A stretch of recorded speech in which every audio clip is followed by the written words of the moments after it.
Kumusta mga kababayan? Ako si #WalkWithLan at welcome sa ating channel na laging nagsasabi ng totoo, walang paligoy-ligoy.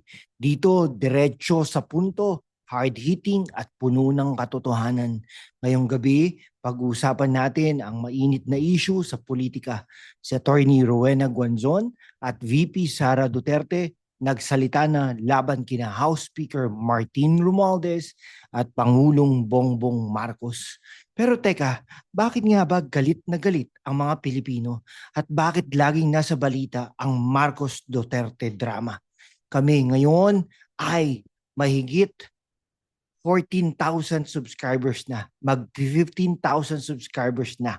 Pero layunin natin ang 100,000 subscribers. So more or less, 85,000 subscribers pa bago matapos ang taon. Sana makuha po natin ito. Kaya i-click mo na ang subscribe button, i-like, i-share sa mga kaibigan mo sa Quezon City, Davao, Dubai, Toronto, at sa lahat ng OFWs sa Saudi, Singapore at Hong Kong.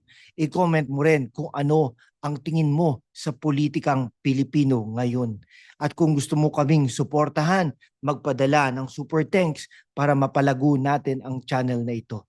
Ngayon, pag-usapan natin ang mga kontrobersyal na kaganapan, ang impeachment ni VP Sara, ang ICC arrest ni Rodrigo Roa Duterte at ang mga akusasyon kay Romualdez na di raw makaka-president. Pero bago tayo magmalalim, pakinggan natin ang dalawang panig para fair tayo at sisirain natin ang mga isyong ito gamit ang katotohanan, datos at konting kiliti para mas masaya. Ready ka na ba? Tara na. Noong 2022, mga kaibigan, ang Marcos Duterte Unity Team ang pinakamakapangyarihang tambalan sa politika. Pero ngayon, para silang mag-ex na di magkaintindihan. Ano ang nangyari?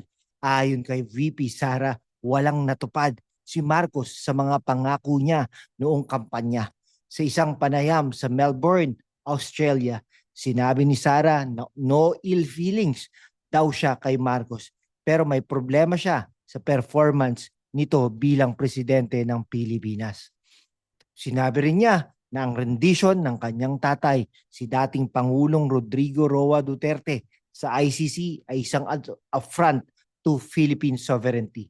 Pero teka, tignan natin ang kabilang panig.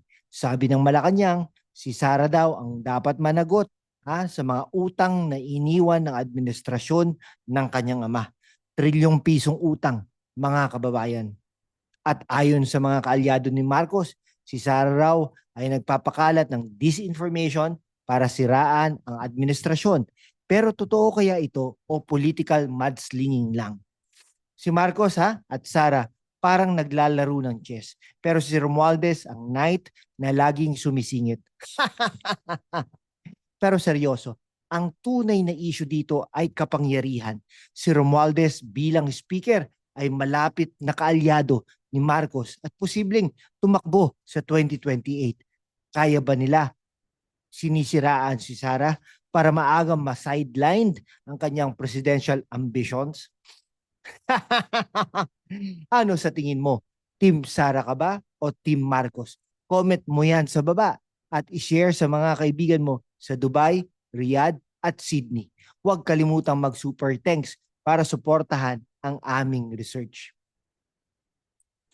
Si Attorney Rowena Guanzon, dating COMELEC Commissioner, ay kilala sa kanyang walang takot na pananaw. Kamakailan, sinabi niya na si Martin Romualdez ay hindi raw karapat-dapat maging presidente. Sa isang post sa X, may nag-quote kay VP Sara na sinabing kabulastugan ang ginagawa ni Romualdez. Pero bakit nga ba galit si Guanzon? Si Guanzon ay critical sa mga aksyon ni Romualdez, partikular na sa impeachment case laban kay VP Sara. Ayon sa kanya, ang impeachment ay hindi tungkol sa hustisya kundi tungkol sa political na vendetta.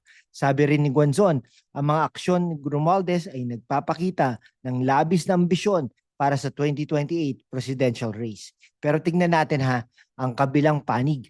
Sabi ng mga kaalyado ni Romualdez, ang impeachment kay Sara ay tungkol sa accountability, lalo na sa umunoy maling paggamit oh, ng ilang mga milyon, no? Milyon, no? Milyon, no?